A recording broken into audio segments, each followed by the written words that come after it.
Thank you for listening to my daddy's podcast. Please subscribe to our channel. All I gotta say is, who that?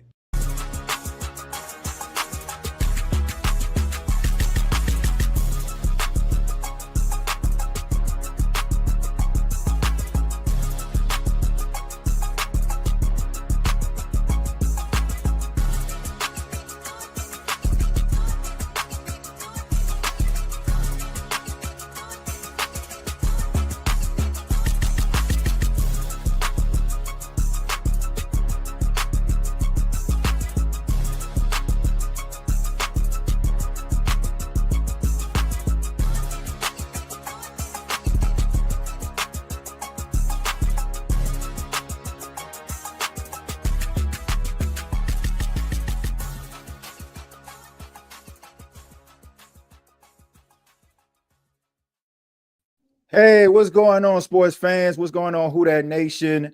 It is yours truly, Timothy J. Jones, and I am the host of the State of the Saints and the Gumbo Pie Sports Podcast, where we're having a collaborative effort across both channels today because we're talking pro football. And I have a special guest with me here. And this is someone that I've known for a couple of years. I met at the NFL Combine.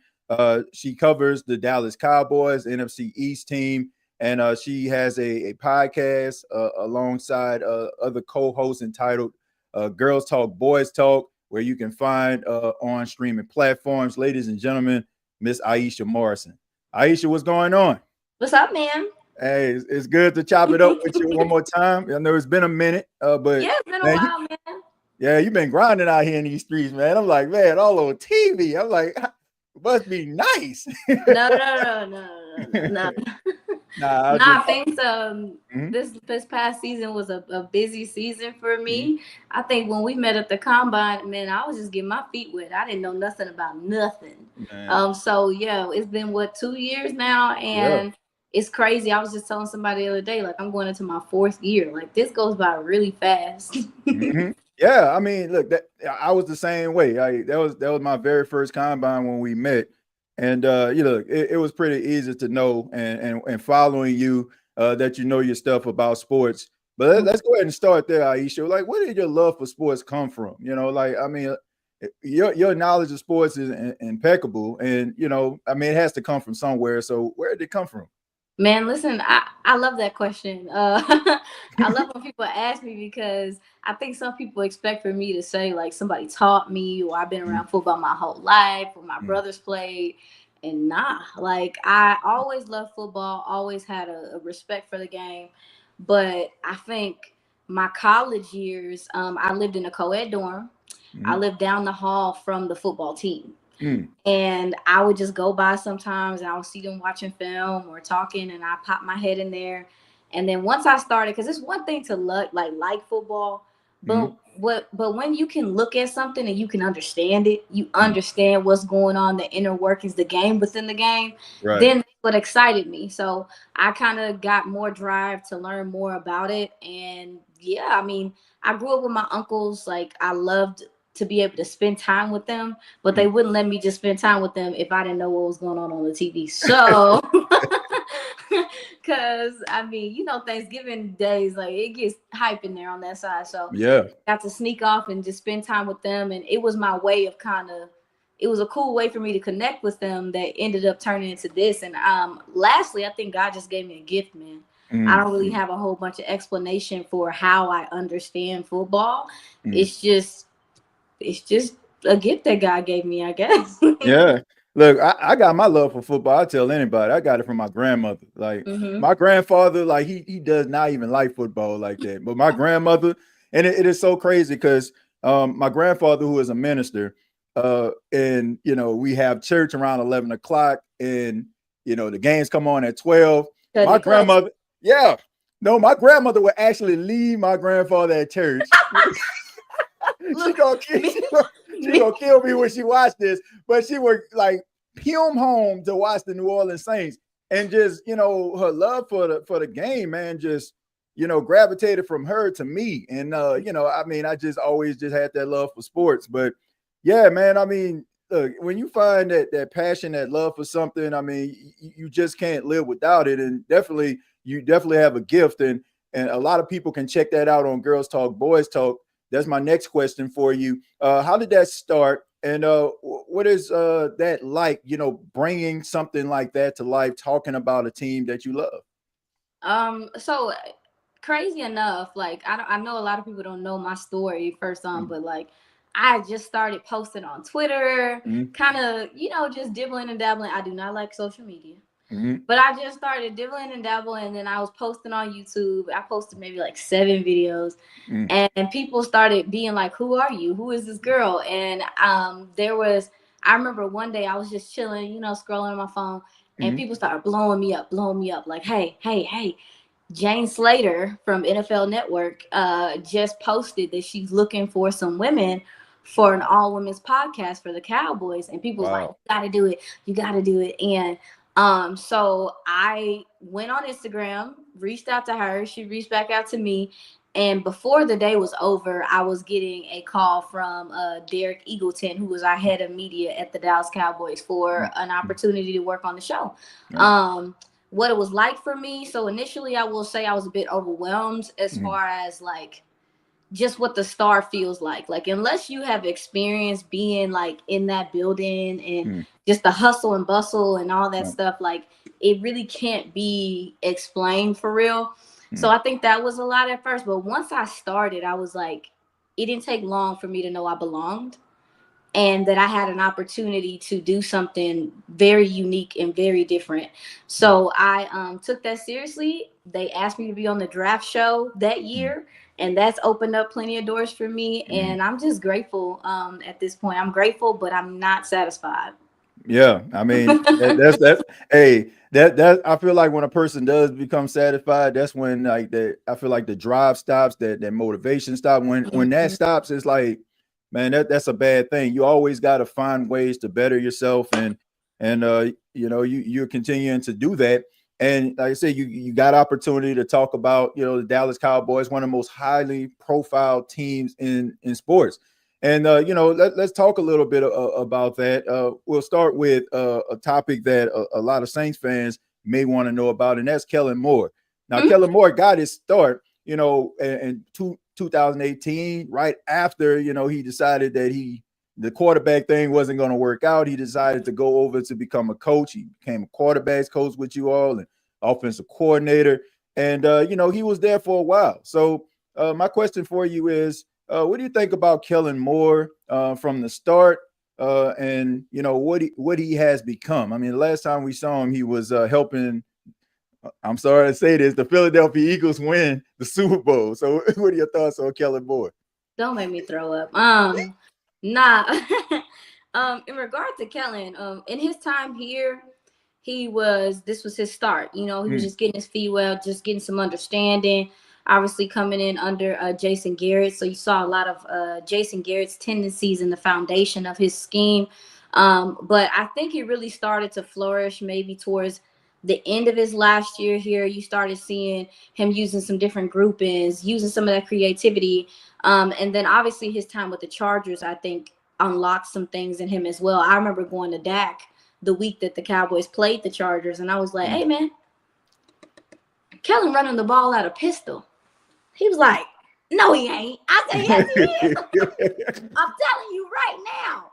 And he was shocked because that was not something that he did much with the Cowboys. I think to summarize his time with the Cowboys in short is that we were going through his, baby steps. Right. I think he crawled with the Chargers.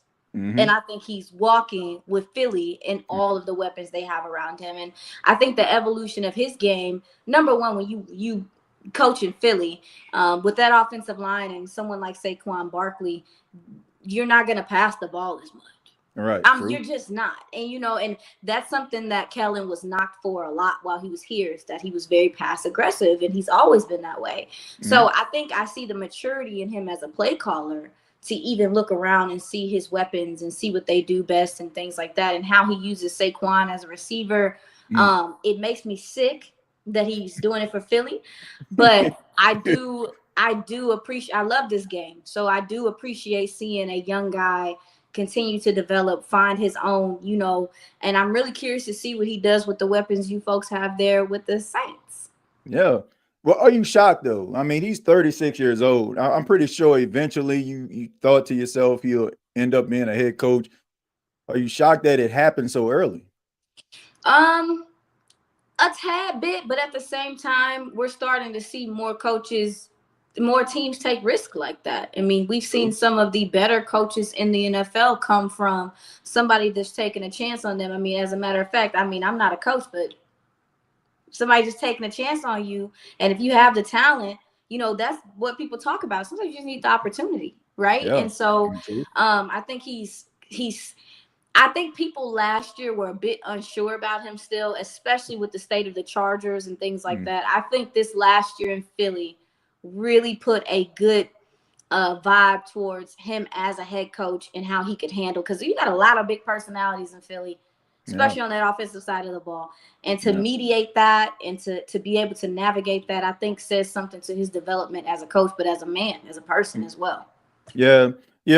I didn't expect for the New Orleans Saints to land him. I mean, it was a tough process, Iisha, for the New Orleans Saints. There were a couple of names that were linked to the team. They went elsewhere. I know Cliff Kingsbury was one of the coaches that that was highly sought out by the team. He decided to go back, and coach Jaden Daniels another season. But, I mean, Kellen Moore to me is a very smart guy, and he's bringing in a lot of coaches, which I'm very impressed with. He's bringing in coaches that are teachers. And I feel like that's a lost art. Like, coaches, they can tell players to, what to do, but you also got to be able to develop some of these younger guys. So I just thought that was a really good move, because it's something that I feel like, as an onlooker and somebody that, covers the team, I just feel like it became a lost art. And hopefully he can bring that back. So, I mean, a young coach, that is the new wave, like you just alluded to.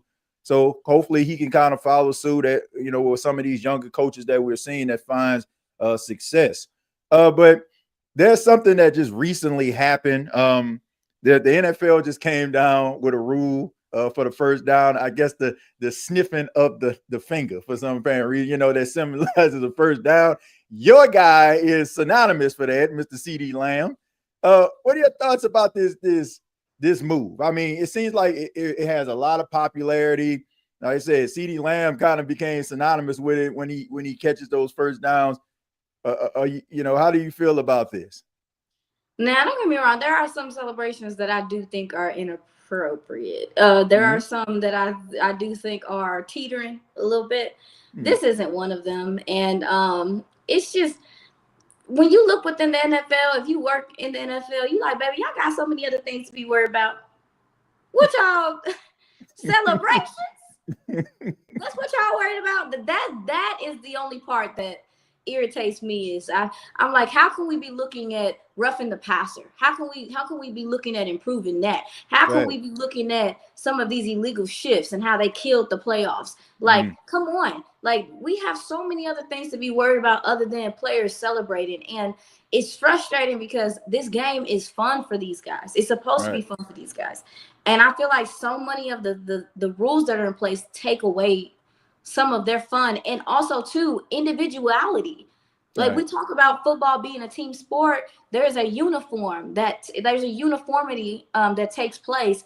If these guys want to show some level of individuality, I don't understand the problem with it, as long as it's not like excessively derogatory or anything like that. So they ticked me off when I seen it. I said, "Come on, I didn't understand it either. I was like, I just don't understand. Like, these guys go out here, put their lives on the line, bodies on the line, and man, you want to at least let them have like some type of incentive. Sometimes those touchdown celebrations, they become synonymous with certain players. Like I said, I mentioned CeeDee Lamb because I know he does that quite often, but it's not just him. It's several other players as well. So I don't know, man. The NFL, sometimes I feel like if they see that players are having too much fun with something, I guess they do a full-fledged investigation sometime. And I just think that maybe they just overreact. I don't know, man. These players, they work really hard, so let them celebrate a little bit. But weird. It's weird. I don't get it.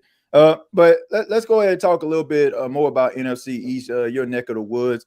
I'll start with your new head coach, Brian Schottenheimer. A little bit of a shock, that he became the head coach. It's mixed reviews based on some of the fans that I know of the Dallas Cowboys. Still got some friends from my time that I stayed out there in the DFW.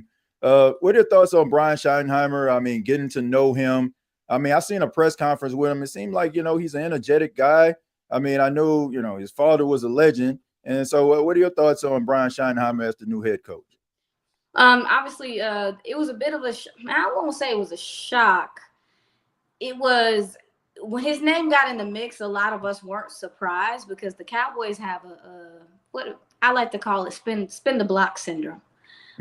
They like Saints do too. Saints do too. Yeah, they like what's familiar. They ain't trying to go out there and find nobody new and get on no dating app. They gonna go on through they contacts and hit up somebody they know. You know what I'm saying? And so, hey, big head. so they got that bad. So I wasn't surprised by them doing it, but then also too trying to keep some level of synergy when it comes to, this would be if indeed Schottenheimer hadn't gotten hired, it would be the third new coach in this time. Like it's been a lot of transitioning, a lot of install, all that stuff. So I think that was a big part of it as well to kind of keep things kind of regular for the guys. As far as Brian Schottenheimer, I had the pleasure of going down to the Senior Bowl with Jim Nagy and those guys. Well, Jim Nagy's now an Aggie. So no, not a Sooner. A Sooner. He's a Sooner now. But got to go down there, and I always keep my ears low to the ground when I'm around the scouts, kind of listening and things like that, and listening to his peers, people who have worked with him, people who have been around him, coaches, things like that. People have a lot of respect for him as a person, especially with his work ethic and how much he really loves the game.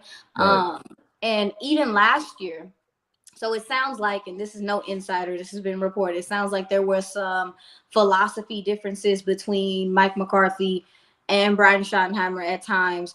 The times that I got to speak to Brian Schottenheimer, press conferences, let me tell you something. Every time he talks, you're going to learn something.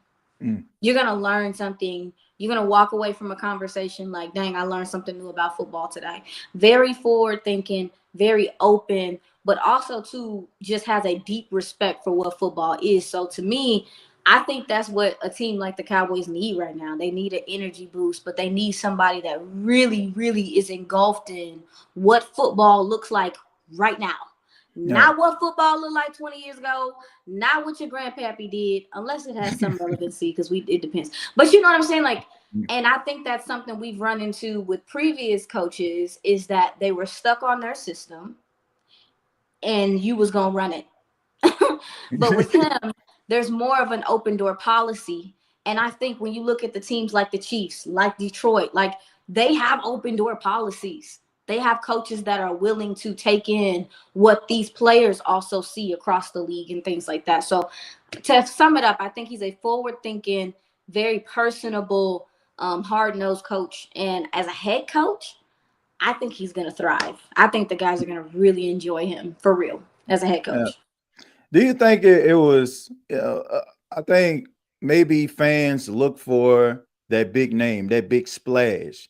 Is the reason why maybe they aren't really giving Brian Schottenheimer opportunity. Like, because I say that because I think about when the New Orleans Saints back in 2006, they hired Sean Payton. Like, nobody really knew who he was like that. Like he wasn't a household name. He didn't have that level of popularity, but now he became the greatest Saints coach in history, but I mean, he has big shoes to fill when it comes to like that. But do you feel like maybe Cowboy fans need to give him an opportunity? Because I just think that people just got so dejected because maybe they expected something different. Maybe they expected another coach. But what would your advice be to a Cowboy fan that's like, I'm not too sure about Schottenheimer? Unfortunately, I can't tell Cowboys fans what to do. Number one, what they want to do anyway. Thanks. But it's very difficult because it's like telling somebody not to feel their feelings. Like, I don't want to invalidate Cowboys fans' experience and them, being worrisome and being fed up or upset at, this team's lack of aggressiveness when it comes to, being in the upper echelon of the league, so I'm going to give him a chance because I love football. Mm-hmm. I'm going to give him a chance because I understand everything you just said about Sean Payton. We just talked about Kellen Moore. Right. Like, I understand that side of things, but for fanatics, if they're pissed, they have every right to be pissed because they haven't seen anything that is going to make them believe that this person's going to come in and be better. No. And it sucks for Brian Schottenheimer again because he ain't did nothing. He like, yeah, I'm just here. But for fans, but if I think I know him how I think I know him, and I'm not acting like we besties or nothing, but if I think I know him how I think I know him, he's going to take that as a challenge and take that very seriously. Now, we're looking for the Cowboys to get behind him and do what they need to do in, free agency, passing on, but do what they need to do in the draft and really put this team together. But, yeah, I ain't telling Cowboys fans how to feel because I understand. I be feeling the same way. Like, what is this? Yeah. What is this? I ain't never seen this day in my life. Look, I understand that, and it's so crazy that you said that because I was saying the same thing a few episodes ago on the State of the Saints, where I just think that like Saints fans are just looking for something, like not being in the postseason for the last 4 seasons. Fans want to get behind something, like something that maybe the organization does, bringing somebody in, maybe be a little bit aggressive when it comes to the draft, maybe, climbing up to get that guy that can maybe galvanize the franchise once again. So I can understand, having that wait and see approach or even being a little bit dejected because of past experiences. And you just want, you want to feel like some of these other franchises have felt. And I 100% understand, that when it comes to the fans and wanting something a little bit different. But I mean, you look at the offseason. I mean, some of the offseason moves that the Dallas Cowboys have made. I mean, we even said, talked, off camera, you're saying like it's quiet around the home front, one of the quietest off seasons. Are you in favor of this? Do you think that maybe, Jerry Jones is looking a little bit differently at the state of the franchise right now? Do you expect for the Dallas Cowboys to possibly make some noise in the draft and maybe try to build a team with some young players? Well, of course, that's what I expect for them to do because that's what they like to do. They do not have a tendency to go out in free agency and play big dollar to nobody. They like to have the upper hand in a sense when it comes to some of these things. So, as far as free agency goes, I think they addressed a few things that needed to be addressed. Mostly, I mean, when you look at most of the gentlemen they brought in. Besides, I mean, Khair Elam, cornerback out of the Bills, Kenneth Murray, linebacker from the Tennessee Titans, Solomon Titus, DT from the Jets. Like, some of the gentlemen that they brought in are mostly death pieces, you see, which is nothing wrong with that because they lost some guys. That's fine. But there are a couple of gentlemen that I do think, if they come to play, can make a difference. Now, I do want to ask you about Peyton Turner. No. Because I do feel like when you watch him, you see it sometimes. Like you're like, oh, there he is. But obviously the injuries and things like that have plagued him. Right. What should Cowboys fans expect from him? I think that Peyton Turner, to be honest with you, I'm not too sure about Peyton Turner because he didn't play that much. And it's not that he's bad because if you look at his injuries, he ends up getting hurt by making plays. Like the injuries that he's had is because he was making plays. I can remember like him being out for the season. He ended up like getting a sack and a tackle for loss, and he ended up getting carted off the field.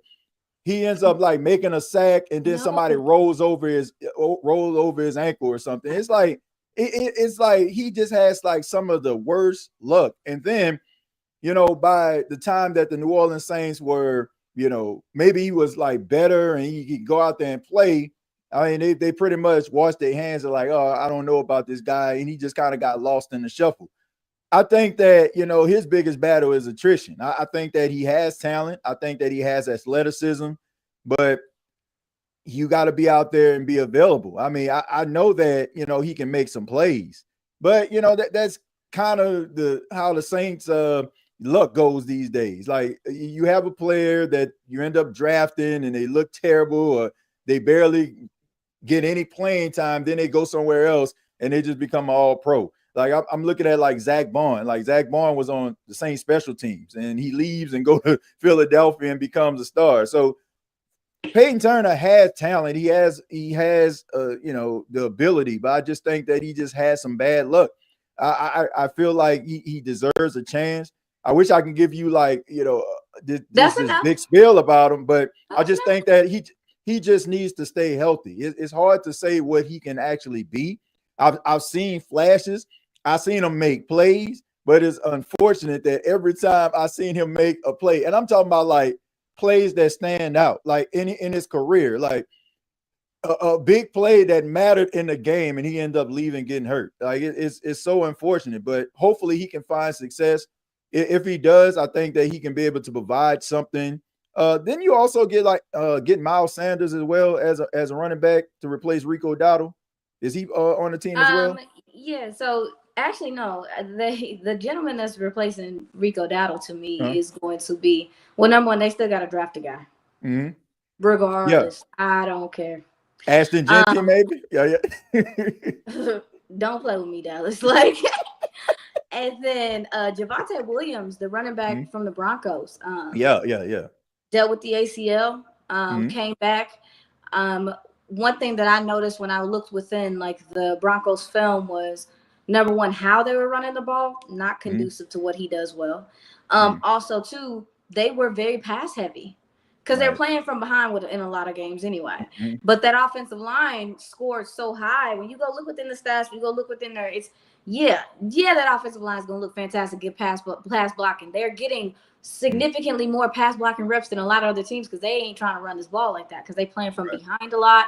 And I think Sean Payton wants to, get Bo Nix involved and let him kind of throw the ball, toss the ball around. And I think we saw some. Bo Nix shocked me, but I ain't gonna go there. But he shocked me a little bit.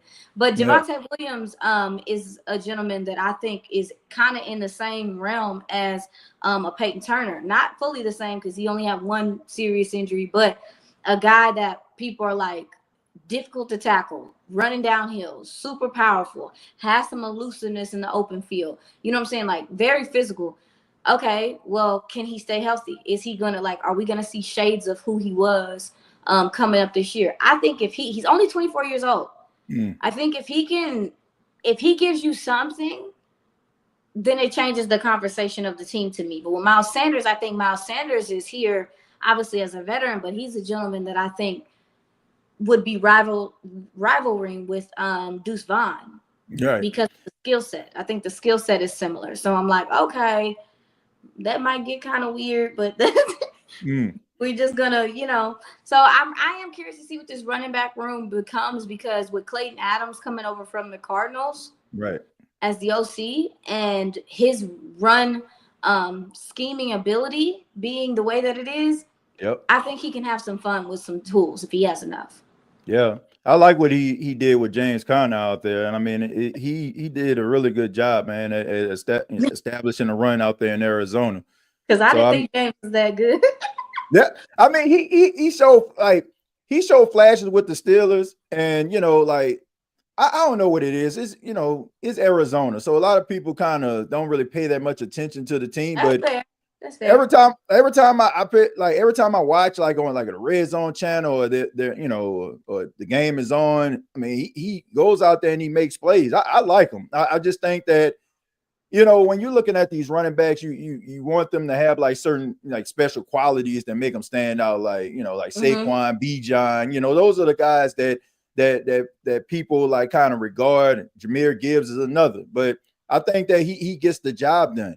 And absolutely.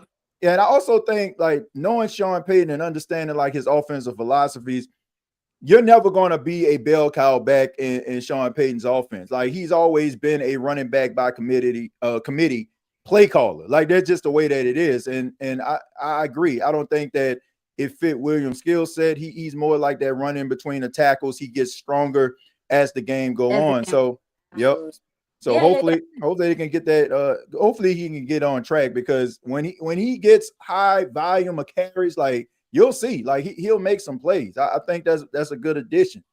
But yeah. But you had anything else? I didn't want to cut you off. No. We just talking. Okay. I keep your eye out for Zach Sanborn out of Chicago. I think from the buzz that I heard, and just kind of keep my ears low to the ground, they think he can be Zach Bond-esque. Okay. Has some pass rushing ability, knows how to squeeze the line. He's not afraid to scrape. He's not afraid to play through trash. He tackles well. He really wants to stop the run. I think he's better in pass coverage than what people give him credit for. That Chicago defensive line wasn't pinching nobody half the time. Nope. So, put a lot of pressure on their second and third level. But I think he is going to be an underrated addition because, number one, I think his talent will shine through. But I also, with Demarion Overshown still rehabbing back from his injury, we don't know when we're going to get him back. I think having someone that kind of plays a little crazy like Sanborn, everywhere type guy is going to be a good temperament to add back into this linebacker room while we wait for Overshown to get back. Speaking of linebackers, what's going on with Micah Parsons and why they don't want to pay this man? Like, what's going on with that? Like, are they negotiating? Is maybe the money? How much negotiation does it need to be? I mean, one thing about Micah, and I'm going to keep it short as I can. One thing about Micah, the conversations I've had with Micah wants to be considered one of the best of the best. And he parallels winning a championship with being considered one of the best of the best. And a lot of his people he look up to are like the MJs, the Magics. He looks up to a lot of basketball players.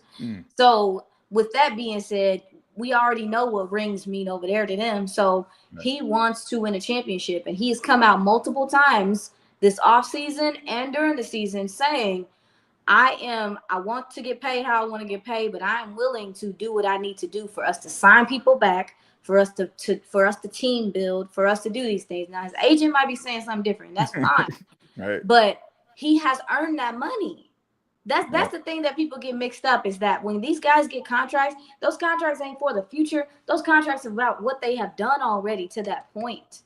Right. And he has been nothing but the best 1 to 2 defensive ends in the league since he got there. This is a no-brainer. It is not complicated. They drag all this stuff out, and it's like, I don't know if this is a show of control, but you don't look under control. You look like you don't know what you're doing. Because smart teams don't play around with their star players like that. And then you have to think, if I'm the locker room, I'm looking at a Micah Parsons who was the best of the best. If you take him forever to pay him, how you gonna do me? It doesn't make any sense. And it could have opened up, and if Dallas was able to sign him in a timely manner, it's going to open up their finances even more to maybe bring back an Amari Cooper or Tyler Lockett or some of these guys that are out there that are still available, where you still need to add to this team. It doesn't make any sense to me. Quite honestly, it's going to tick me off. So it's stupid. It doesn't make sense. It doesn't make sense. I mean, this guy's an all-pro, double-digit sack guy. I mean, I don't understand it. I've never understood like why these teams drag their feet on proven products. I can understand like if it's a guy who maybe showed you flashes in his final year before he is up for a contract or something. But this guy, Michael Parsons, from day one has shown you that he was worth you drafting him, and has evolved as the leader of that defense, especially like since DeMarcus Lawrence is no longer there. So I don't know. I don't know why things have to be so complicated. I mean, I just say just pay him. He deserves it. He has earned it. I mean, it's not like he's going to get paid and he's going to just drop off. I don't get that type of indication, especially what you're saying. You know, he's wired different. You can tell like he wants to be great, and he's passionate about what he puts out there on the field. But you know, there was some back and forth between he and DeMarcus Lawrence. You know, DeMarcus Lawrence in Seattle.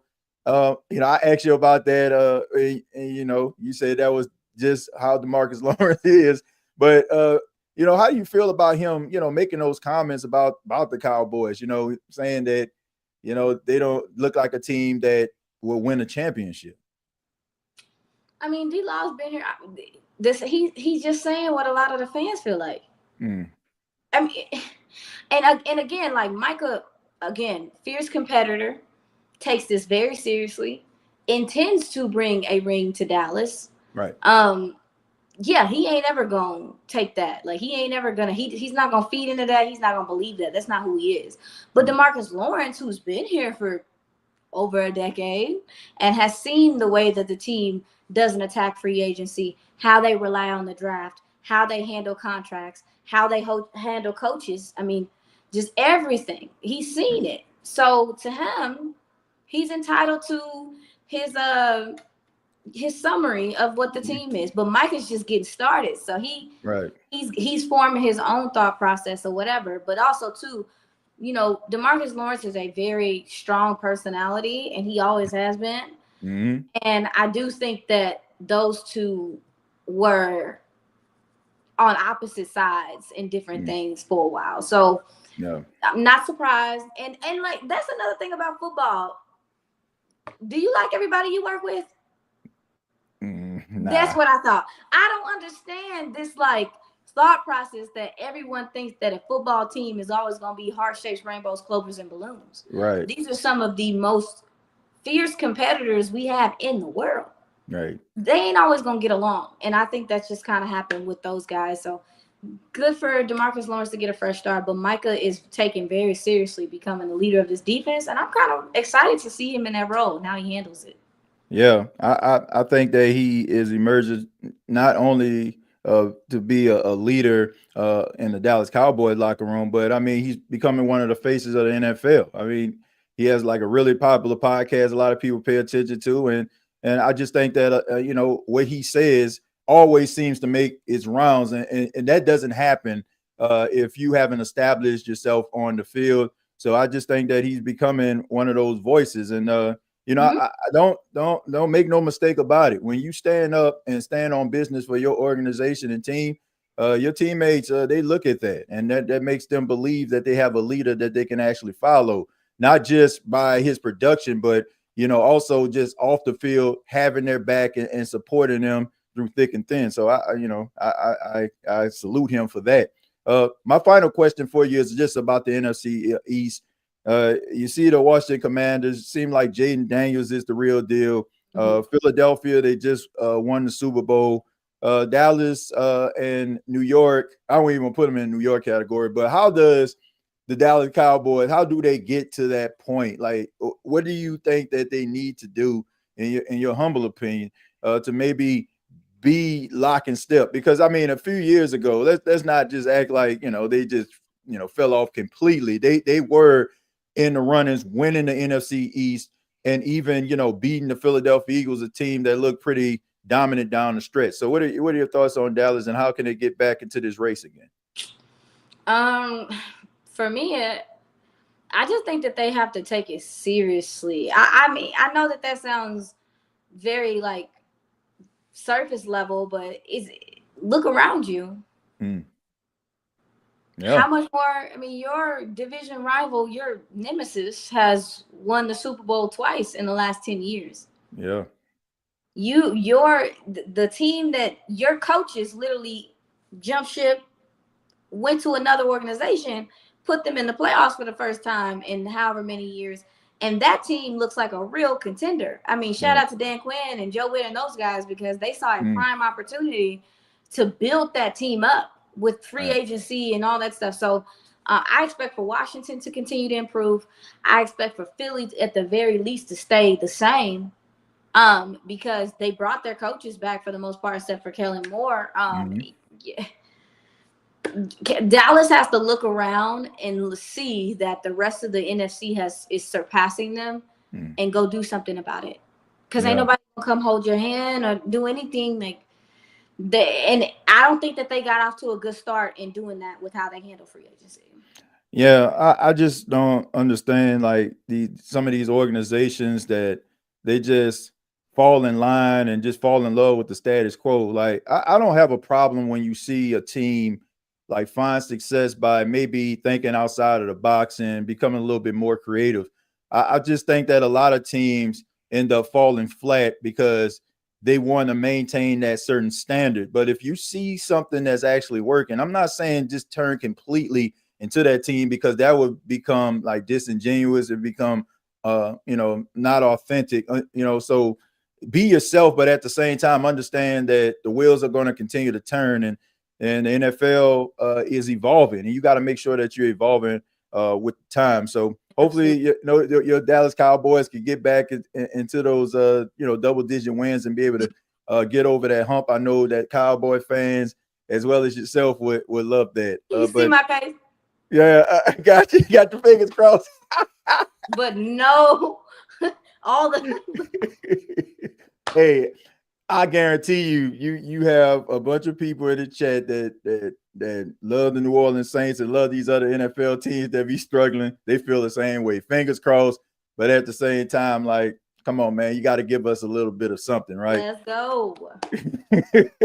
Iisha, thank you so much. I really do appreciate your time. It's always a pleasure to chop it up with you. And just let everybody know how they can get in touch with you as well as your podcast. Oh yeah, you can follow me on Twitter at Iisha Morrison. So that's Iisha with 2 I's. You can reach out to me. You can comment at me and stuff on Twitter. I'm pretty interactive for the most part. And also, you can find me at 4 p.m. Central every Tuesday on Girls Talk, Boys Talk. And that's our all-women show with the Cowboys. We talk ball over there. We don't do a whole bunch of rah-rahing and stuff. We talk ball over there. So if you want to listen to some ladies talk football, come see us. And I appreciate you. I appreciate you as well. Ladies and gentlemen, Miss Iisha Morrison. Make sure that y'all check her out. Make sure you follow on social media. She's not being like, she's not fully embellishing. Like she's pretty active on social media now. Especially with something like really grinds your gears. Like, yeah, I can tell. Like you'll just you won't even like make a statement. It'll just be like an emoji. I'm like, yeah, she hot. But I appreciate the time. Thanks a lot, Iisha. You take care. All right. Bye. Yeah, ladies and gentlemen, Miss Iisha Morrison, man, y'all make sure that y'all check her out, man. Doing an outstanding job over there. Like I said, man, she came through and she talked a little bit about Kellen Moore and getting Kellen Moore in the infancy of his coaching, right at the very beginning of the whole process, right? I mean, right after he decided not to play football as a quarterback anymore. So hopefully the Saints have a much better polished version of a coach in Kellen Moore to be able to help the Saints get over this hump that they need to get over. I mean, the playoffs would be nice, winning some games that the Saints, a lot of people don't expect for them to win. I mean, that would be absolutely great, right? But for the next few minutes of this podcast, I'm going to go ahead and direct my attention to the chat. First off, I want to say thank you all for being here. I thank you for those that are supporting on the Gumbo Pod Sports podcast, as well as the State of the Saints podcast. But that's what it's all about here, man. And that's what the type of podcast that we're going to be having going forward, man. We're going to be putting the emphasis on the New Orleans Saints, but at the same time, man, we have to know about these other teams, especially teams like in the NFC South, in the NFC where the Saints play consistently. They play these teams quite often. Like, how many times do the Saints play the Rams? Like, how many times do you see the Saints going up against the Cowboys or the Giants? So we can't just say, oh man, oh man, we ain't talking no NFC East here. It's about, understanding the NFL. You got to know your foes, man. You got to know your foes. in order for you to be able to understand how your team can be competitive against the opposition. So thank y'all for being here. I really do appreciate it. There's a couple topics that I want to kind of address. I seen there was eyes that the Saints are like at 5.5 when it comes to wins this season. I don't think I believe that. I feel like the New Orleans Saints could possibly win more than 5 games. I feel like that's a little bit disrespectful to the New Orleans Saints. I feel also, I know people get mad when I say I feel, but I'm sorry. That's just what I do. They can be a much better football team with better health. I feel like they can be a better football team if they get some young, talented guys inside of the building. I have an appreciation for what the New Orleans Saints are doing right now. Like, I know we beat down this football team all the time when they do things that we don't like, but you have to have an appreciation for what they're doing. They're traveling to these pro days. They're not just sending the quality control guy. They're not just sending a guy that's out there getting the Gatorade, right, or putting the powder Gatorade inside of the bucket. They are going out here and they are getting front office guys. They're getting, those executives. They're bringing the head coaches to these pro days. And I also find it very intriguing that the majority of the pro days that feature high profile quarterbacks, the Saints have a huge presence there. I'm just going to leave it at that. I mean, that's very interesting right there, right? That's very interesting. I mean, Jackson Dart having his pro day. Saints are supposed to be there. We know that Cam Ward had his pro day. Saints were there. So should be interesting. I'm not sure. I'm not sure if Shedeur Sanders had his pro day. I'm pretty sure he didn't. I think it was the Big 12 pro day he was at. But when he has his pro day, I'm pretty sure they'll be there as well. And also, I want to get your opinions about this. Feel free to put it in the chat. Shedeur Sanders, I mean, you look around, it might be one of those situations where Shedeur Sanders can be there for the Saints at 9. And you think about the Giants signing Jameis Winston and Russell Wilson. Cleveland don't seem like they're very interested. It seemed like they would rather go with Abdul Carter if the Tennessee Titans draft Cam Ward. So would you be okay if the New Orleans Saints were to draft Shedeur Sanders? I have no problem with that. I don't buy into all these stories that everybody's talking about. I just think that the NFL sometimes wants you to be hat in hand, wants you to be humble. Yes, sir. Yeah, I really want to play for your team, sir. Like, when you have a quarterback that is that confident, that believes in his ability, I feel like that's a good thing. Because how many times, and I know he's no longer the coach, but it makes perfect sense. Dennis Allen would say, I'd rather have a guy that I have to tell him to turn it down a bit than to tell him to turn up. I'm serious. Like, I'd rather have someone that I have to tell, hey, man, kind of reel it in, man. We need you on Sunday, man. I'd rather you have that. Like, for example, like with Kenny Vaccaro, like first got with the Saints. I can remember like when he went to training camp. I mean, Kenny Vaccaro was out there thumping folks, right? I mean, I can remember Pierre Thomas was doing the interview, and he was like kind of got into it with Kenny Vaccaro. Told him, man, you got to chill out a little bit, man. We out here, man. We on the same team here. But I'd rather have somebody that's going to, start off on that note than to have somebody like, man, come on, man, I believe in you, man. Come on, man. Like, rev us up, get us excited, get us pumped. That is what I'm saying. So I just, I ain't got no problem with that. I think that Shedeur Sanders can be a good addition to the Saints. I really do. Let me go ahead and read some of your comments. Those are 2 comments that I would like to get your opinion on, if you don't mind. Who That Nation and sports fans, those that are on Gumbo Pot. Thank you very much for being there as well. Okay, fine, Jerry. 1-16.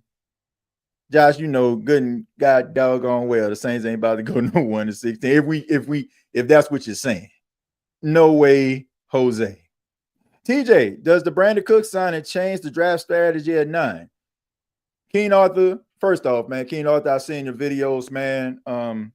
And I want to say, man, that's some really good creative stuff that y'all doing over there, man.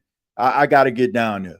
Number 2, no, it doesn't. It doesn't at all. It doesn't at all, man, because the Saints still need that big body wide receiver. So if the Saints were to get Tedder, McMillan, if they decide they want to stay at 9, maybe they aggressively try to move up to the Titan spot at 1, and the Titans want a king's ransom for that number 1 pick. And you say, nah, don't worry about it. We're going to get somebody that can come in and give us immediate impact. It doesn't change that. The Saints still need someone in the wide receiver room that has the size and the ability to be able to make some of those big plays, contested catches, and be able to get that yak and demand a double team. So I don't. I think that if the Saints are looking at 9 at a wide receiver, Brandon Cooks is not going to change that. I mean, he adds a veteran presence to the room, which is much needed. Someone that has played a lot of football, has been to 2 Super Bowls, and also has been a 1,000-yard receiver in this league. So he helps the wide receiver room when it comes to experience, but I don't think it's like, oh man, let's just close up shop now that we got Brandon Cooks. I don't think that. TJ, kudos to you bringing outside guests to add variety to your production. Keep it going, sir. Man, that's what it's all about, man. I love sports. I love the Saints. Grew up watching this team, rooting for this team, but also at the end of the day, man, I just love sports. I love talking about sports, and I love giving it to you. And that's the most important thing to me, man, to provide commentary and also provide clarity when it comes to the world of football, man. So make sure y'all be on the lookout for more videos, man. It's gonna be Saints reporters and podcasters coming on the show, of course.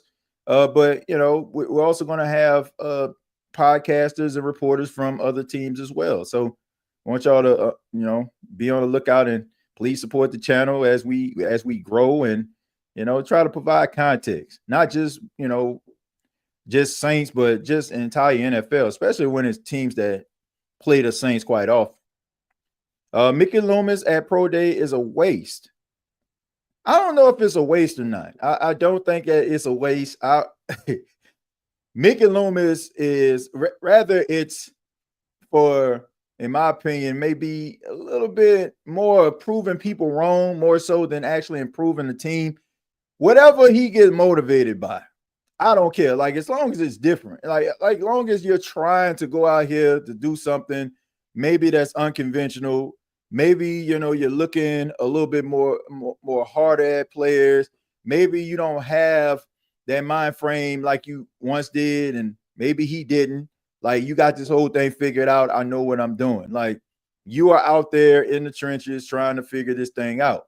So I got appreciation for that. I don't want to just beat on Mickey Loomis and just say all his bad qualities. I already told y'all. Like, Mickey Loomis has done some good as the Saints general manager. As much as we, are frustrated with some of the practices over the last couple of years, he has. And, if he can go out here and see with his own eyes and investigate and do his research on a player, and I'm gonna give him some credit. I'm gonna give him some credit in this regard. So I was at the combine, and where they had the media sitting, what my view was, it was directly, across from the New Orleans Saints, section. So if you go inside Lucas Oil Stadium, there's like a luxury box for all 32 teams. And I'm telling you, Mickey Loomis sat at the bottom right of that luxury box for hours and didn't move. Like, I'm just telling y'all the truth. He sat there by himself, all by himself, sitting in the bottom right corner of that luxury box, and he didn't move for hours, like as long as I was there. So homie was dialed in from what I seen. Now, what would that turn into? I don't know.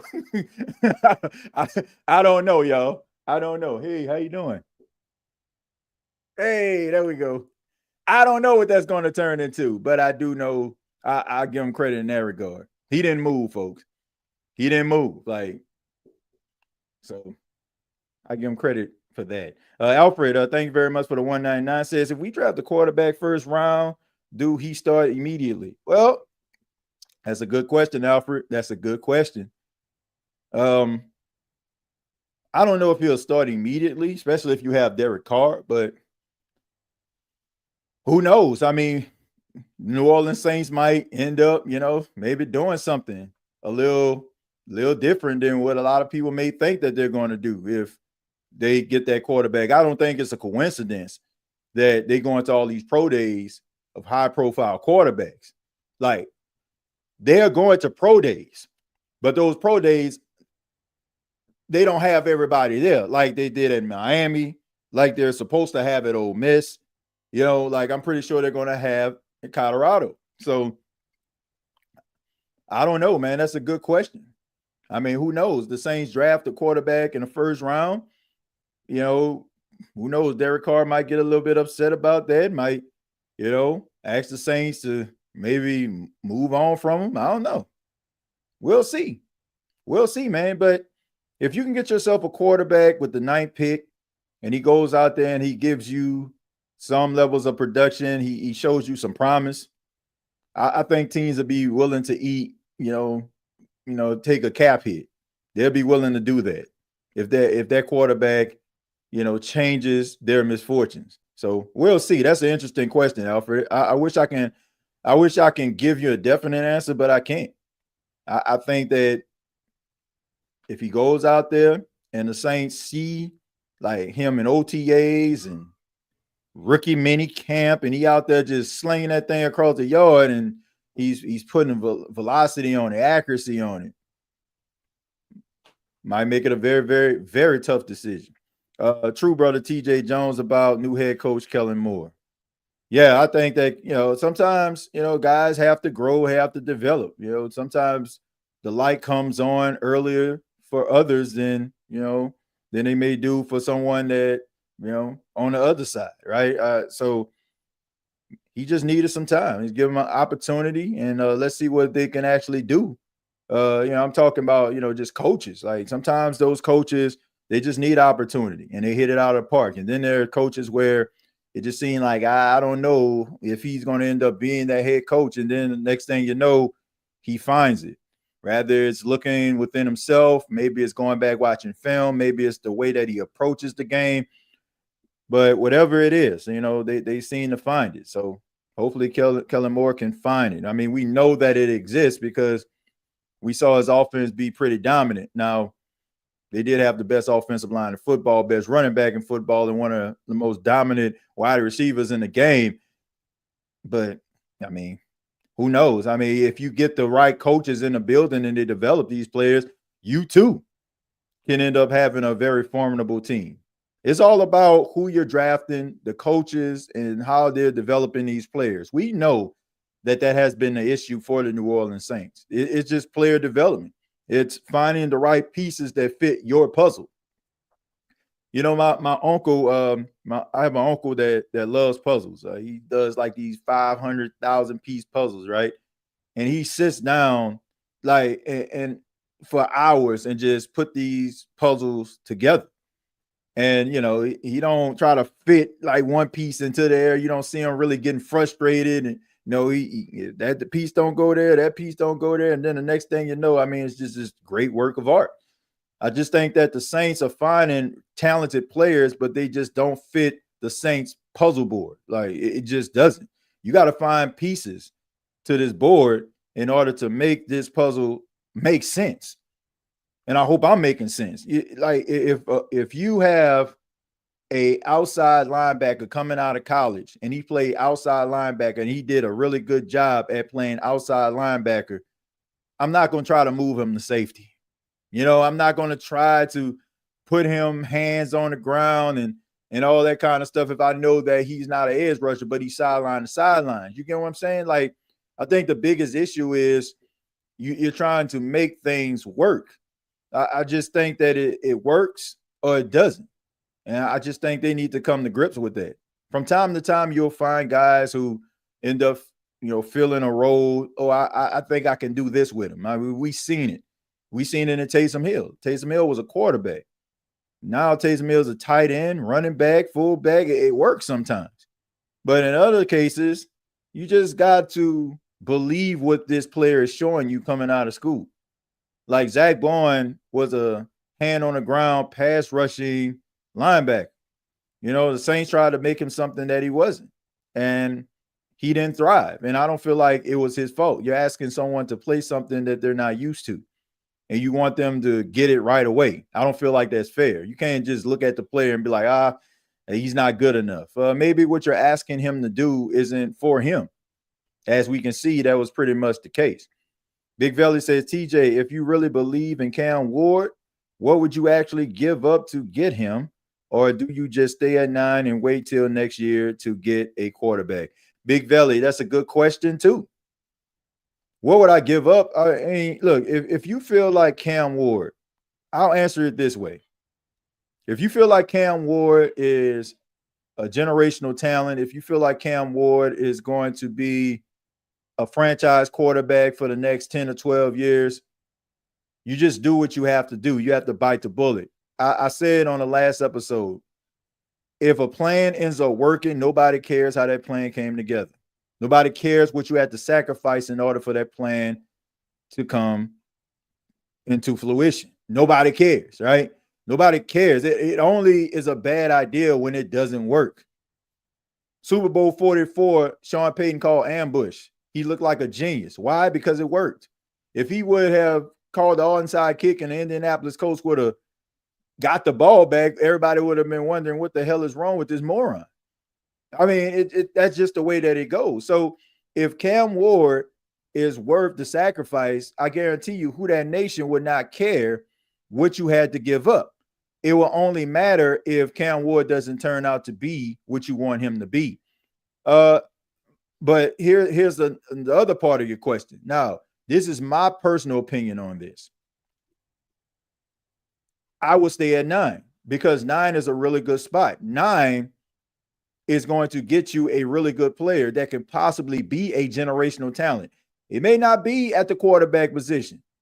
Heck, if Shadur Sanders is there at 9, it could possibly be a generational talent at a quarterback position. But it can be a generational talent at wide receiver, a generational talent at defensive end, a generational talent at linebacker, a generational talent at offensive line. We're talking about the 9th pick in the draft. Out of what, 256 of them? That's insane. Like you're going to get a really good football player. Like as long as you play your cards right and not overthink yourself and try to take a canoe boat and go through some, rustle through some trees and swing across a rope like your Tarzan into this mythical land and try to find this guy who has a really good upside, right? Great athletic ability from ITT Technical Institute or something. Like, don't overthink yourself. Like, if a guy is a dog, he shows you a dog, you go to his pro day, he shows you a dog, guess what? He's not going to become, a little small feline kitten, overnight. Like, when a person shows you who they are, I like to say believe them. Especially like when they've been doing it at a high level consistently, and you know that the only thing that will stop them would be injuries. So I just say don't overthink yourself. I think sometimes the biggest issue with the Saints that when it comes to the draft process, I just think they overthink some of the decisions that they make. The last 4 years, the Saints draft picks have been bad. So we need to draft better players. I agree. That goes back to what I just said, Pelicans. Don't overthink. Like, don't overthink the process. Like, just God show you a dog, you're a dog, and draft him. I'm just pumped. Saints got rid of all those coaches from the Payton era. Yeah, it's a start, Andrew. It's a start. Like, I think that Saints fans just want a fresh start. They just want to see something that they haven't seen before. Like, people tired of the same old song and dance. You can say, oh, it was this reason why it didn't pan out last season or that. But when we're going into 4 seasons of pretty much no prosperity at all and finding moral victories and and games versus the Giants, like that ain't it, man. We know that when we used to sit down and watch Saints games, no matter who they played against, no matter if that was a top contender, that team came into the dome undefeated, or the Saints traveled on the road to an undefeated team, the Saints had a chance to beat that football team. And you never felt like the Saints were out of a game. You never felt like the Saints didn't have a snowball chance, and of winning a football game. But now it's like, oh, the Saints playing the Eagles. Ah, man, that's an L. Nobody wants to feel like that. Nobody wants to feel like that, man. And the players, I'm pretty sure they don't, but the fans, like, they just want something they can actually cheer for. And yes, fans don't know what's going on behind the scenes, and we don't know, what's going on that can cause, rifts in the team. We don't know, right? The only thing we really see is what's going on television, the things that we read about because of these fine folks that's writing these articles and producing these shows that follow the team. We only based our opinions on that. So we don't really know what's really going on behind the scenes. But at the same time, people want something they can actually cheer for, they can root for, they can believe in. And it's been a minute since I can really honestly say that by talking to Saints fans that they actually felt that this team really had a chance when it came to stiff competition. So they got to get back to it, man. I don't know. I wish I had the answers. I have some ideas. I wish I had all the answers as to how they can get back, but I just think that it starts and with the draft. But I mean, they got to make sure that they're hitting it out of the park, man. Alfred, thank you very much for 499. Says, I know we talking about how important getting a wide receiver is absolutely must. We address safety and linebacker like big must. Alfred, it's not a bad suggestion. It is, I still don't, based on what the Saints have done, signing, re-signing, I still feel whatever direction they go in the draft won't be a bad idea. Every decision that the Saints could possibly make at 9 makes sense, from quarterback to safety. Like, just go down the depth chart. I'm just saying that according to Madden. I always start off at the quarterback and safety. Y'all know how I go if you play Madden. Like, it doesn't matter. It really doesn't matter. Like, so yeah, linebacker definitely is a need. Safety is definitely a need. Like, if the Saints draft Malachi Starks, I'm not mad at that decision at all. Overthink Marcus Davenport. There were no thoughts there. I don't want to say that. I don't want to say that, TJ. I don't want to say that, bro. Because here's the thing.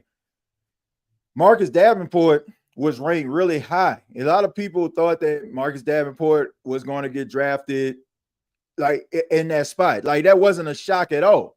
Like, he was supposed to be a first-round draft pick. So that wasn't a terrible decision.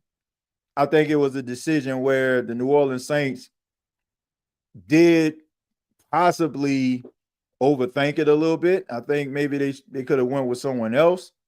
Maybe Lamar Jackson. I don't know. I don't know.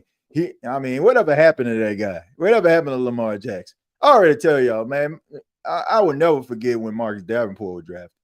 I knew exactly where I was. I knew exactly what I was doing. A lot of you already heard this story. I've told it several times. I was at Planet Fitness. It was at night. I was on the treadmill, and I thought I had some time to get through, get through my little cardio by the time the Saints draft, because they had a few more picks ahead, right? So all of a sudden, I see the pick is in for the New Orleans Saints. I stop the treadmill. And I walked to the television, man. I walked to the television. Y'all know how they, if you ever go to Planet Fitness, in the back, they have, they have like all of the free weights and stuff like that. And then you got the ropes and all that. So they had a TV on the wall. So I'm just sitting there chilling, looking like I'm sweating, like I'm about to be drafted. Like boy, they about to get Lamar Jackson. Boy, I was so excited. When they drafted Marcus Davenport, I mean, I was floored. I was floored, man. Like, I was absolutely floored, man. I could not believe that they did that. There were look, 2 times where I was watching the draft, I was just shocked. When they drafted Cesar Ruiz and when they drafted Marcus Davenport, because I thought for sure the Saints were going to get Jordan Love in what, 2020, 2021? No, it was 2019, 2020, or they were going to get Lamar Jackson. I was shocked, absolutely shocked, man. But sometimes those draft picks work, sometimes they don't. That's just the way that it goes. But let me ask you this. And some of y'all got Google, man. I don't have that right now at my disposal. I mean, I could look it up, but I'm just asking somebody if you have a few minutes to investigate this. Has there ever been a top 15 small time school draft pick like in the last 10, 15 years that came from a school that people rarely even heard of that ended up being everything that a team wanted him to be? Like the Houstons, the UTSAs, like, has there been?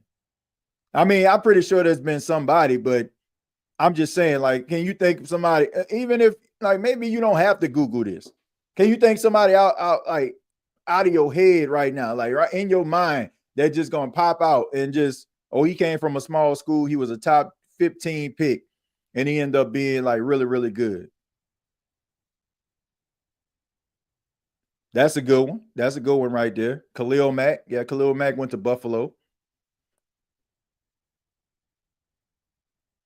Anybody else? Like, just like Khalil Mack.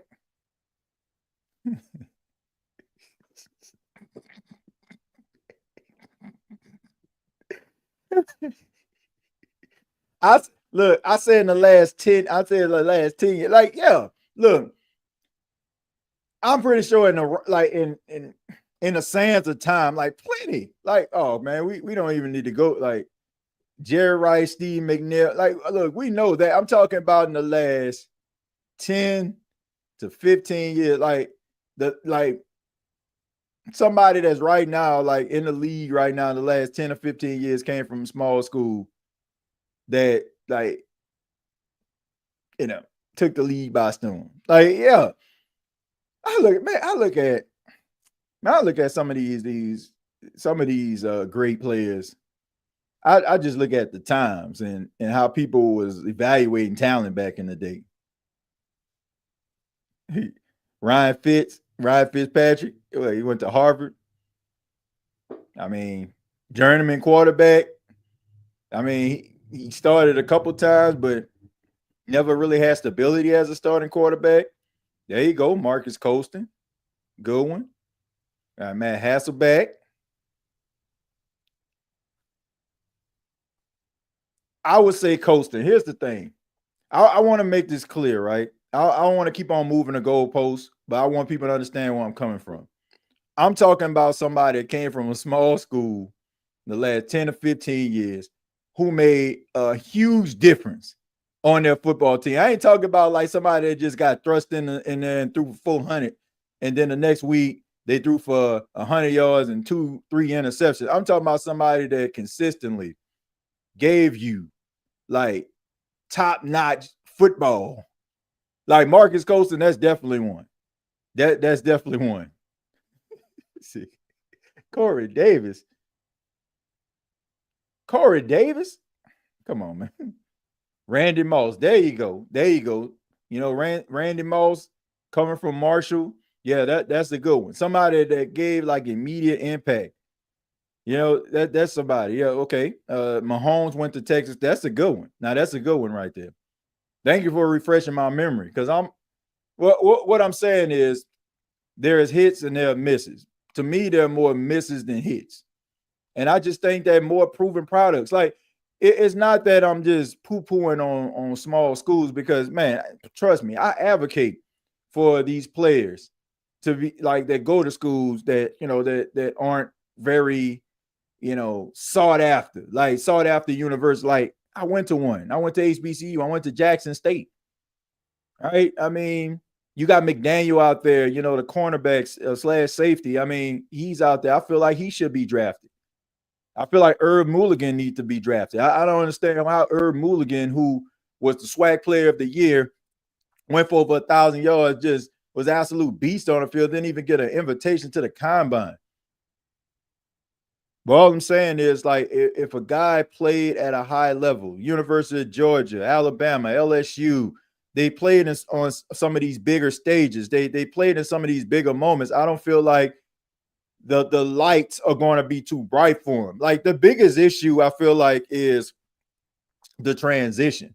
The transition from, going from a small time school and going to the NFL and like kind of, having to adjust to the bright lights versus somebody that doesn't have that issue. Like, that within itself is an issue and a problem that a player has to overcome. I feel like it'll be much easier if, a player comes in and, if a player comes in, he already been in the spotlight. We love picking our small school guys in round one, but the odds of hitting on that are slim. Said Tyreek Hill. I don't think Tyreek Hill was a. I think Tyreek Hill was he a first? I don't think he was a first round draft pick, was he? I don't think he was no first round pick. Let me see. Was he? No, he was a 5th round pick. He's a 5th round pick in a 2016 draft. I mean, that, like, it's crazy that sound. That's understandable. Like, if you take a flyer on a guy out of Oklahoma State who runs a 4.2 and he ends up being something special, then I get that. Like, that's a win. That's a win right there. That's a win. Family, we need to check up on Randy Moss. He is not doing well health-wise, family. Yeah, man, that, Randy Moss was my childhood, especially in high school, man. Everybody wanted to be Randy Moss. Everybody was telling your friend to throw that ball up there, man. Let me catch the ball over my boy's head real quick. Let me show him that I'm about to moss this boy. Everybody loved Randy Moss, man. No doubt about it. For a minute, I thought I was Randy Moss, especially on that blacktop when he was throwing that football at Culver High School. But yeah, man, it's pretty sad, man. And, that's the reality sometimes, man. Like, man, people get sick, and man, it's so unfortunate. But prayers up for the freak Randy Moss, man. TJ, was it Cook's concussion history that has made him a journeyman? Dude is clearly productive, so why aren't teams committing to him? I think it has a lot to do with liking but not being in love with him as a wide receiver. I could be wrong. I just think that teams are looking for those guys that they can actually commit to constantly, be that number one guy. And, I don't think a lot of teams had looked at Brandon Cooks in that way. And it could have something to do with concussions as well. But I don't know, man. I mean, that's something that I feel like somebody like Brandon Cooks will have to answer. We know that, there was some issues like when he was young in his career that, he had to overcome. So I don't know if that actually played a role or not. I don't know. But I mean, he's always been consistent. He's always made plays. He's been a constant difference maker. So when it comes down to it, I really don't know. I don't know. I just think that maybe it's his size. Maybe the teams don't feel like they can actually, get that type of production of a number one guy from someone of his stature.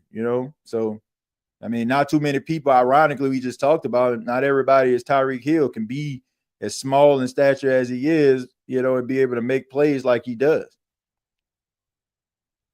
Julio Jones, Julio Jones did not go to a small school, Slim. He did not go to a small school, man. CeeDee Lamb didn't either. CeeDee Lamb went to Oklahoma, and Julio went to Alabama. I don't know, like Slim, I don't know if you just got here or not, man. But we're talking about guys who come from small schools who made an immediate impact or, was a true difference maker in the last 10 or 15 years on a football team. I feel like we need to play this for Slim because I don't think he got here on time. I think we need to go ahead and play this. Shots out, shots out, shots out, shots out, shots out. To them after show, boy. Shots out, shots out, shots out, shots out, shots out. To them them after show boys. They be tweeting and be posting. They be tweeting and be posting. They be tweeting. Yeah, them after show boys. They be tweeting and be posting. They be tweeting and be posting. They be tweeting. Yeah, them after show boys. Hey man, I love you, Slim, man. Shouts out to Slim South, man. Always coming through. But but I had to mess with you, man. But yeah, that's what we're talking about. Like small time school athletes who get drafted high in the last 10 to 15 years who've made an immediate impact. That's what we're talking about right there. Man, I'm going to try my hardest to have some ASB, ASG t-shirts made before the season starts. I'm going to really try very hard to get those. I've been trying to like, man, I just want consistent apparel. If I'm gonna start something, I want just to be consistent with it. You have to be the GOAT when they say you got Moss. Yeah, man, Randy Moss was amazing. Like when he was like, I'm talking about when he first stepped foot in the league. I knew everybody, Saints fans, but you ain't about to tell me you weren't watching the Minnesota Vikings games. You ain't about to tell me you ain't watch the Minnesota Vikings game when you had Randy Moss on one side, Chris Carter on the other, Robert Smith in the backfield, Randall Cunningham slinging that thing, Dante Culpepper, he getting his roll on. Yeah, y'all watching that, man. Y'all know y'all was watching it. Y'all know y'all was watching the Minnesota Vikings games. I mean, he was exciting. Hope we get a right guard too. I'm so out on Ruiz. He deserves the slander. Penny was getting due garbage. He's gotten better. He's gotten better as a guard, and I don't say he's god awful, but at the same time, I can understand like it's some things that he needs to work on. But I think he's talented. I think maybe the way that his career started, we got to be careful with this. The way his career started, he didn't start off on a high note. I mean, he did come in. As a matter of fact, he came in 2020 because he came in during the pandemic. And, there was a lot of things in place. There was a lot of things that those players couldn't do. And he didn't really get that full offseason experience. And I just think that, he's still really starting to come into his own. I mean, he's one of the leaders on the team right now. He's been around for a minute. So, but I agree with you when it comes to this, Alfred. I do think they need to draft a guard. I do.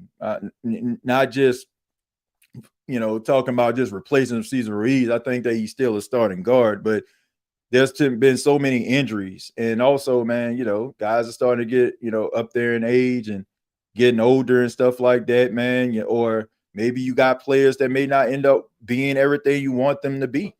So you got to make sure that you have that backup plan. Why everybody tripping over Rattler switching to number 2? I don't know, man. I actually like the fact that he switched to number 2. I was shocked that he didn't, switch to number 2. I thought that number 18 just didn't look good. I don't know, man. It just looked too bulky on him. I don't know, man. I don't know. It's just 18. Like, I get it. Peyton Manning. Oh, he was, Peyton Manning. He was number 18. I get it. All those things right there. But I wouldn't feel it at number 18. I think a quarterback with a single number just looks sleek. I don't know. I think it just looks sleek. Like, I just think that it just looks right. Like, quarterbacks wearing number 14 and stuff like that, man. I don't know, man. It just, to me, I just feel like that's a little bit too bulky right there. I feel like quarterbacks should have single numbers. Like, Mahomes made 15 work. He made 15 work. But when I look at quarterback, like, even if I'm like, ever since like I played football games, like I don't think I ever really gave a quarterback a double-digit number, like ever. I just think that it just looks smooth on him, man. I think that 2 gonna set off the uniform. And last time he was wearing number 2 was in the Senior Bowl, and he won Senior Bowl MVP. So hopefully that can rub off. Randy is not doing well. I think I already read that. Yeah, we still gonna send prayers up to Randy Moss. Trey Hendrickson played for a small school in Florida. Yeah, but he wasn't a first round pick. Wasn't a first round pick. We're talking about like the first 15 picks over the last 10 to 15 years who made an immediate impact. That's what we're talking about there. But yeah, Trey Hendrickson definitely came from a small school, Florida Atlantic, and made an impact. TJ, you talking about Sanders over T-Mac if they're both available? Yeah, I am. I think that you need a franchise quarterback, and Derek Carr is not a franchise quarterback. I mean, he's a franchise quarterback, but I don't just think that he's the Saints franchise quarterback.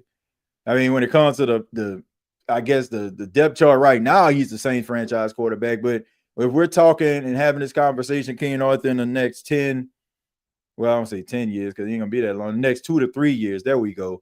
I don't think that he's going to be the quarterback. So I think you need to be looking for that. Me too. I love Sanders. Why people hating? They hating because the man is confident in himself. A lot of people don't like individuals that are braggadocious and to tell you how great they are. Like, think about it. Floyd Mayweather, right? Like, people would pay hundreds of dollars to see Floyd Mayweather get knocked out cold. Why? Because he has this belief in himself. Like, it's just the way that the world works. Like, people want you to be confident, but not too confident. They want you to be nice, but not too nice.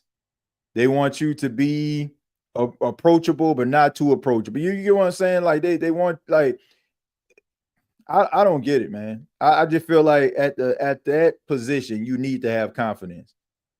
And the guy isn't afraid to tell you how great he is. Not afraid of that. April will be lit. You got the draft and WrestleMania. Yeah, man, WrestleMania. Yeah, I'm looking forward to that. I heard somebody say Sanders is Andy Dalton with swag. When I was at the combine, somebody said he was swaggy Teddy Bridgewater. I'm like, wait a minute. Teddy Bridgewater got swag now. Somebody said swaggy Teddy Bridgewater. I just thought that was funny, man. I would say a more swaggy Geno Smith. Like, I think that, but Geno not bad. I don't think Geno Smith is a bad quarterback. I mean, he played decent in Seattle. And don't act like y'all ain't see when Geno came to the Superdome was lighting up the Saints now. Let's not act like we ain't see Geno do his thing out there in Seattle. But I thought that was funny when they said swaggy Teddy Bridgewater. Like, but nah, man, I think that Shedeur Sanders is really good. I think he's accurate. Everywhere he's been, it seemed like they had a really good offensive line. Now, I can make an argument. And I'm sorry about this, Prime, but we got to be real about this. Who's doing the recruiting here, right? If my son is the quarterback and I know that he needs time, look, bro, I'm in people's house. I'm in offensive lineman house. Like, I'm going on the trip. I'm taking the school's private jet to offensive lineman house, and I'm talking about I'm getting some of the best offensive linemen you can find. I'm creating a Great Wall of Colorado, the Great Wall of Jackson State. Like, you gotta, like, we could talk about not having a really good offensive line, but at the same time, come on now, you got to protect your son. The offensive line wasn't very good, but at the same time, I mean, he showed toughness. He showed grit, and I think that goes a long way. Shedeur and Kellen seem like a great combo. Yeah, and I'm pretty sure Kellen Moore knows him because, Shedeur Sanders did stay in that area when he was growing up as a kid. And I'm pretty sure Deion showed up to the Dallas Cowboy facility with his son before. TJ, Deion says Shedeur wants to go to 4 teams, and one of them is the Saints. Yeah, I mean, yeah, he did mention the Saints when he was talking to Skip Bayless. So I know that been shared quite a bit. But my final thoughts are, number one, thank Iisha Morrison for stopping by. If you came in late, Iisha Morrison, she covers the Dallas Cowboys. She was on talking to us a little bit about Kellen Moore and her experience covering Kellen Moore when he was with the Cowboys. And we talked a little bit about the NFC East and, Dallas Cowboys football questions. So I want to say thank you to her. You make sure that you follow her on social media. Also, Girls Talk, Boys Talk, that is available. Make sure that y'all check that out as well. I mean, y'all see, man, she knows her stuff and she's really passionate. And, special shout out to her. And, we also just kind of took questions for the rest of the show. So hopefully you all enjoyed the commentary. Hopefully you all are enjoying the commentary that we're putting out here on this channel. We got some interviews lined up next week. Next week we have Rod Walker, New Orleans advocate, covers the New Orleans Saints and the New Orleans Pelicans. He'll be on the show next week, as well as Ryan from Saints Block Party. He will be on the show next week. So make sure that y'all be on the lookout for that. I'll make sure that I send out notifications and times in which these interviews are going to take place. And also, I want to say that you can follow yours truly on X or Twitter at TJAYJones8. Check out Saints Talk with Timothy J. Jones on Bleacher Report. And also, I want to say to everybody in the chat right now, thank you for chiming in. Thank you for your questions. Thank you for your comments. You all make this show what it is and make it very enjoyable for me to do every single time I get behind this microphone and in front of this camera. Till next time, all I got to say is, who dat? Thank you for listening to my daddy's podcast. Please subscribe to our channel. All I got to say is, who dat?